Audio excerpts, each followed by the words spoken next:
Hi, I'm Melissa Holmes. This week on News 2 Celebrate, we look back on 50 years of the Buffalo Juneteenth Festival through the eyes of this year's king and queen who helped shape one of Western New York's most important traditions. We'll also introduce you to a Bills superfan who turned his love for the team into a viral social media sensation and even caught the attention of some of Buffalo's biggest stars. And a local author shares the story of how Buffalo fans saved their baseball team 70 years ago. A tale of community, family, and the love of the game. It's all ahead on News to Celebrate this week. Thousands coming out for a milestone Juneteenth celebration. 50 years, 50 years, and I'm just so excited.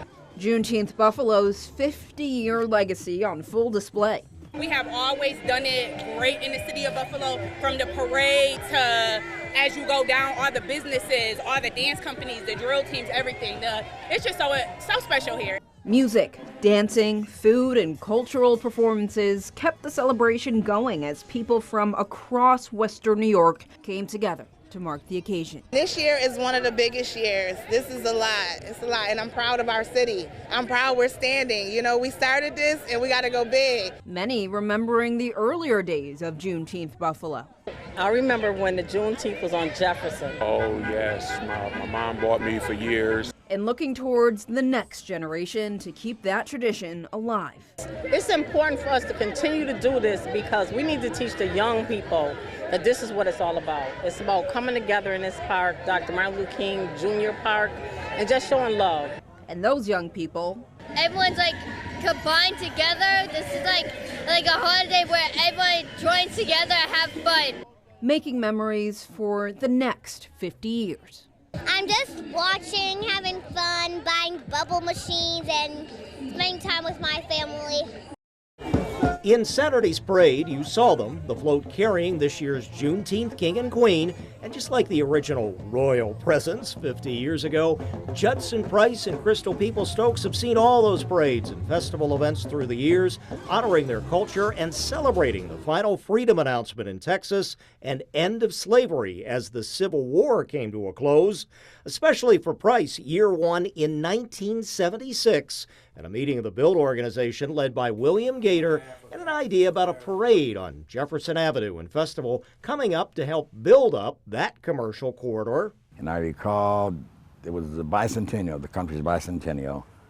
And so the executive director, Bill Gator, said, you know, 1776, we weren't, free. What is something that we could do that's relate to us? He came back and told us about this Jubilee celebration, and then he said they call it Juneteenth. So he said, okay, thank you. And from there, that's where we went.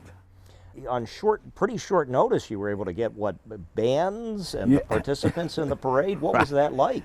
That was amazing because we really didn't know what we were going to do. But what I found out is that those who were informed were very happy to be able to be in the parade. But it happened back then, and then again, and again, and again, for a half century now, even with a switch to Genesee Street and with a slight original complication. Over the 50 years, we never was rained out except for the first one. But we hadn't planned too much, and the people with food weren't too disgusted. But now it's so big that everybody around is just proud to see it. Price, who is now 95 years young, was also proud as an industrial arts teacher to produce the pennants and especially the T-shirts with his silk screening skills, even to the point of his granddaughter writing this book about the experience, which really took root in the Queen City. Why? The size of Buffalo. You have northeast, southwest. Most people know somebody from all over, so it's not difficult getting people together, because I've gone to New York and Washington, D.C., and cities are so large, they did not have a core like we have in Buffalo. This year's Queen agrees. If they can support something like this for that long and allow it to grow to that magnitude. So, and there's a lot of things people can say negatively about Buffalo and Black Buffalo, but you can't say anything negatively about Black Buffalo and its culture. I mean, it has just been solid. And I have been through cities throughout this country where it doesn't happen that way. Even one of the Assembly Majority Leader's legislative leadership colleagues in Albany didn't quite get it. The Speaker always mentions this, that he came to Buffalo during a Juneteenth event, and he asked me what was Juneteenth, and I was like, okay, aren't you from the Bronx? We'll have to I don't know what Juneteenth is. But other than politics, People Stokes has fond memories of setting up a food vendor stand along the parade route, or even some hot hoops competition on the courts. It was when I played with a women's basketball league, and we actually played a game during Juneteenth at the Rock Pile. And personally, as the Juneteenth Queen, or Nana this year, I am naturally a Nana. I do have a grandson and a great-granddaughter who are actually going to be on the float with me. Very humbling, honestly, very humbling and exciting just to think that I can, lead the parade that my people have been organizing for 50 years, and they want to put me in front of it. That speaks volumes to me, to my heart, and I'm so appreciative. Ron Plants, Channel 2 News. Each move is intentional. We're just completely different, and elevated means to elevate. Every beat hit with precision. Since 2017, the Elevated Drill and Dance Team has been building choreography. We just push them to keep going. Hard work and discipline, bringing girls ages 5 to 19 together. Pick it up, knees up! I like when I drill every single time. Whatever you're going through, whatever situation, whatever how you're feeling, you express it on the stage. You stump it out. They express themselves by performing and being able to stump it out. Beyond steps, we call it a sisterhood. They call this a family. If you need anything other than if we got practice, you could call us and we gonna talk to you. Yeah, it's more than just drill. This go beyond drill. You come to practice looking up to people, helping people that look up to you and everything else. So it's more than just drill. That message is learned early on. Some drillers have rose up the ranks, becoming leaders. You have to have an influence, and I'm that influence for them. To be able to teach them and to be able to let them come back and be teachers and teach what they learned at youth, it is such a blessing. Teaching the youngest of generations what it means to be part of their community.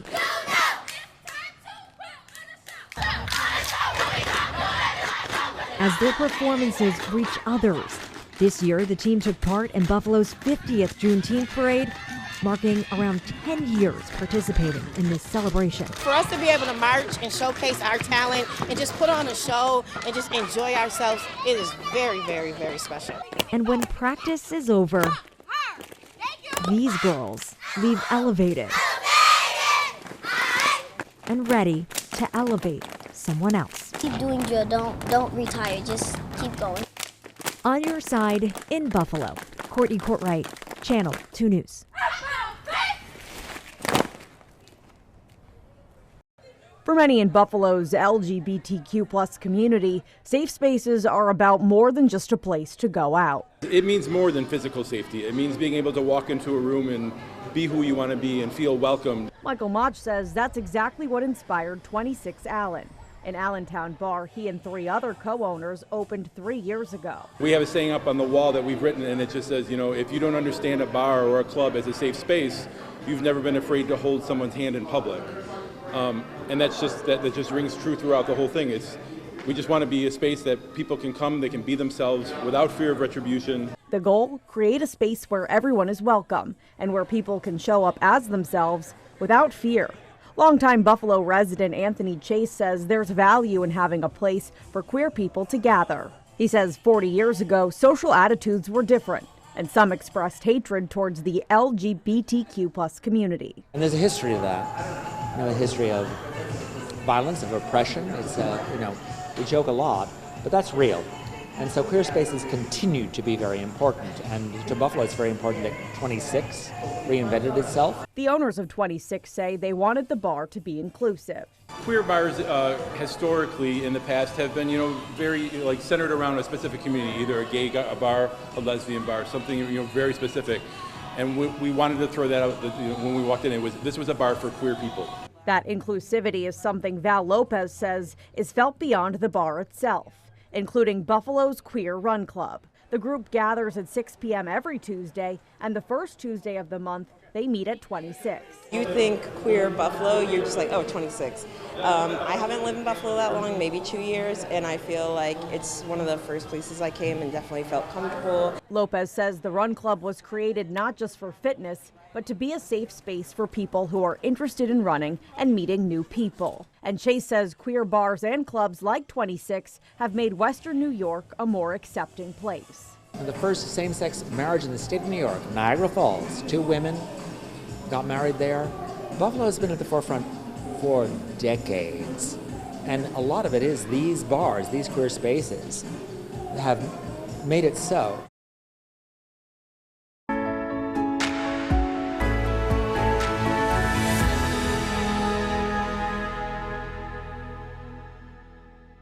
It's been 70 years since a pivotal time in Buffalo sports history, a season that's the subject of a book by local author and baseball buff Howard Henry.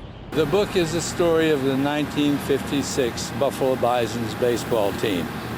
And the reason I wrote it is because my dad took me to the home opener on May 2nd, 1956. That home opener at the old Offerman Stadium. It was a year that saw Buffalonians rally to claim their teams. The Buffalo Bison's hockey team was being sold by its parent Chicago Blackhawks, and local Pepsi distributors Ruby, Sam, and Al Pastor bought the team, which led to one of the most iconic logos in Buffalo sports history, the birth of the bottle cap. But it was also the same year that the Detroit Tigers decided they no longer wanted to own a piece of the Queen City either. They were selling the Buffalo team, and nobody would buy it. But John Stiegelmeyer stepped forth and Harry Biscayr stepped forth, and they led a fan purchase of the baseball club.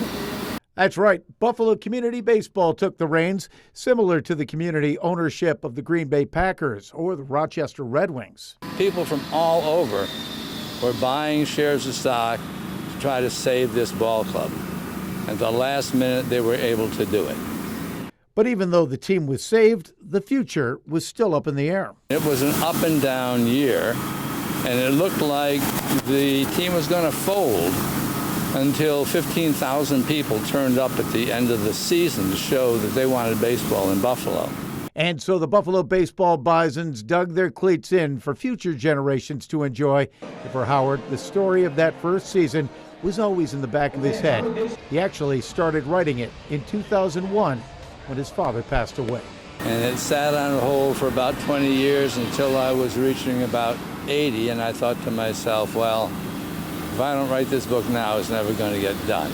And now that it's done, it holds a very special place in his heart. You know, it's my, it'll live after me. It's also a love letter from a son to his father, isn't it? It is indeed. It is indeed. My dad was a great guy. I was very fortunate. He bought some shares of stock. He bought some tickets. He took me to the opening game. My dad was a great guy. A great guy who has now inspired a great story. At the ballpark, Pete Gallivan, Channel 2 News. One of Western New York's biggest fundraisers is returning to the ice. Take a look at this video. The 11-day power play gets underway, if you can believe it or not, Wednesday at Harbor Center, bringing together thousands of players, volunteers, and supporters in the fight against cancer. Now, before the first shift begins, a community welcome party will kick off the event with activities, special guests, and a celebration of the people who just make this incredible event possible. Joining us now is Amy Gold, the executive director and co-founder of the 11-day power play, along with board member Krista DeSpirit. So thank you both for joining us for Most Buffalo. We also have a lot to talk about today, right? So let's talk. For viewers who don't know, what is this event and what does it do for this community? So the 11-day power play is an event that brings the community together to battle cancer. It began in 2017, and this is an exciting 10 years that we're celebrating. It starts at Harbor Center on June 17th, and it goes until June 28th. And we're ready to have and welcome 2,700 players this year. And we're inching up on our $1.7 million goal, but we need some help. We're at 1.2. And we've been able to raise over $14 million since 2017. Yeah. So, you know, for our community, for Roswell, for Camp Good Days, Make-A-Wish, and Oshai Children's. And everybody knows someone who is impacted by cancer or touched in cancer in some way. So to raise money for that, how can people contribute? What can they do? Where can they go? Well, our website, 11daypowerplay.com, we've got a great donate button there right on the homepage, and coming down to cheer on the players. And you know, they've worked so hard all year fundraising, and they're excited to get out there. And we've got merchandise that we sell also on level 7 at the Harbor Center. So those are ways that you can help out and join us. And Krista, talk to me a little bit about the atmosphere. If somebody has never been to the 11-day power play, what is it like to be in the rink all together, the arena all together? Oh, it's a great area of energy. It's where Buffalo is best, right? They come together, everybody is there for one goal, to fight cancer. Every player, every volunteer, everyone that donates, and everyone that is a fan in the stands brings that community spirit to the Harbor Center. And it's just it's a really unique, and it's just an amazing opportunity to really be part of the community fighting against cancer. And I assume so much planning goes into this. So talk to us a little bit about when we started planning and what still needs to be done before we kick off in a couple of days. So the event actually, we get started a couple weeks after the event ends, so it does take a full year. We launch our applications for teams in the fall, and you know, help support them throughout the year with their fundraising efforts and educate them on the importance of what we do and the you know, incredible organizations that we support right here in Western New York. Yeah, and I know that our team, Team 2, has raised more than $17,000. I know Pete Gallivan is gearing up. Our former news director, Jeremy, is, you know, gearing up for that as well. And every year they talk about it. It leads up and leads up. And I'm sure everybody who participates, the volunteers, everybody has the same kind of spirit going into there. They just want to get to the 11-day power play day. So if people, you know, aren't participating, when can they show up to these events? Is it, you know, I know Wednesday's a kickoff celebration, right? What's the atmosphere like there? It's fun. It's really fun. And, you know, we drop the puck at 6 a.m. on Wednesday morning. And at night, we celebrate everyone that is involved in the 11-day power play from 6 p.m. to 9 p.m. We have an open skate that starts at 4 o'clock on rink 2. And then our ceremony starts at 6, and then our top 60 fundraisers play against each other in an opening game. And we've got Dan Dunleavy there doing play-by-play for the Sabres. And we've got face painting, balloon making, and the energy is really exciting. I mean, you think of all the ways that you could connect with the community, and this is it. This is really it. Krista, anything you want to add? I would just say that this is 24/7 for the next few weeks, right? And so those players and the energy that I talked about, sometimes they need it at any time of the day, especially at night. So the fans bring the energy to the team as well. So please come down, show up again, anytime. And we have about 30 seconds left. Is there anything that you guys think I missed, or anything for our viewers who might just be joining us that you want them to know the importance of the 11-day power play? So the 11-day power play, this is our 10th year we're celebrating, and we just really want the community to come on down and join us and help us get to our $1.7 million goal for local families. I mean, the funds that are being raised stays local. And it's always important to remember that, you know, wishes for kids, allowing kids to go to camp to be with other kids during this difficult time in their life. So we encourage everyone to get involved. Thank you both for joining us so much for Most Buffalo. We're going to look forward to that event coming up soon, so soon. Great. Can't wait to see you. Thanks, guys. Josh Olson is a diehard Bills fan and a Rochester-based fitness trainer. I've always been kind of obsessed with bodybuilding and like sports and fitness. He's taking on a new obsession this year, and it's turning into something over 20,000 people keep up with. I started to really fall in love with doing social media and making these crazy challenges and narrating over them. We were all sitting around New Year's Eve, just coming up with like funny ideas for videos and whatnot. And I said, I want to invite the Bills to our wedding. And my fiance laughed. She was like, oh, you should do that. I was looking at stats, and the only stat that I could find that all of them had was the bench press from the NFL Combine. So I was like, this is going to be my thing. Olson originally posting videos to social media as a way to promote his personal training business. And less than a day after posting the first challenge, he's receiving a response from Bills center Connor McGovern. I had like zero expectation that any of them would, see it. We kind of laughed, like maybe one of them will comment. And then my one video blew up and Connor McGovern messaged me, he's like, hey, when's the wedding? I felt bad like I couldn't go, so I want to at least get him a gift, send him a jersey and all that. So just DM'd him, asked for his address and his wedding registry, and went from there. Alec Anderson, the Knox family, and Micah Hyde showing some love and congratulations online as well. He's strong, and he doesn't look like he's on tren or peptide, so I'll give it to him. I'll give it to him. That was so impressive. Like people don't understand like how truly impressive that really is. The attention is bringing Olsen more clients and changing his wedding theme a little bit. These are the socks I'm getting married in right here. These are my Bill socks. We have the jersey, we'll put it in a shadow box and display that at the wedding. It's gonna be pretty cool. The posting is not stopping anytime soon. He's looking for more challenges to complete while showing off his fandom. I tried to carry Josh Allen's body weight a mile doing farmer's carries. Grip strength couldn't hold up, but I'm gonna come back to it. I'm gonna try it again. I'm Nate Mills, reporting on your side for Channel 2 Sports. Every time I go on the field, I talk to the students. They're speaking a different language, and I'm like, I got to catch up. It's the Western New York World Cup, isn't it? It definitely is, yes. The growing numbers of new Americans coming to Buffalo is having an impact in many ways, including on the soccer pitch. For my team alone, I have kids from 10 different countries. So yeah, it's they bring things from all their different countries, their skills, their attitude, everything, and it is a great thing to build every single year. And I get new kids that come in every year, and I lose kids. But it's great just to see that happen all through the whole season. When the Buffalo Public Schools High School Soccer League started in 1982, it included just the schools that didn't have a football team. Performing Arts, City Honors, Traditional, and Emerson. But now teams from across the district are competing at a high level in Section 6. In fact, in 2014, the team at International Prep at Grover won a state title, and this past fall, a Lafayette International High School team made it all the way to the state championship game, losing to West Hill High School near Syracuse.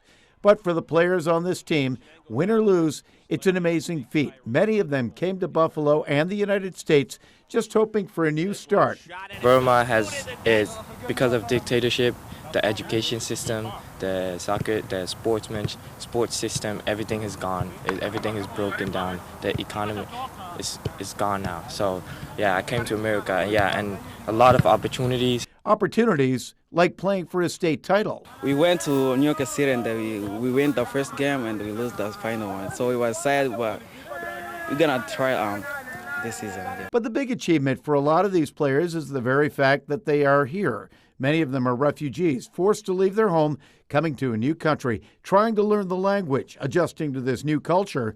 But they all found each other, grew close, became a team and a family, speaking the international language of soccer. It's amazing. It's, the bond you made with the team, the coaches, the teachers, that's most important, Once I finally get to Lafayette and then I see there's a team, I was so happy to see the team is there. And it helped me connect with so many people. And it also helps them connect in the classroom. Our students are more excited to come to school. They're more excited to participate in sports overall. So, yeah, and we definitely see a connection between the academic achievement in the classroom and what's happening on the athletic field. On your side, Pete Gallivan, Channel 2 News. From honoring a half-century of Juneteenth traditions to celebrating the passion of Bill's Mafia and remembering the fans who helped keep baseball alive in Buffalo, there's always something worth celebrating in Western New York. Thanks for joining us for News to Celebrate this week. We'll see you next time.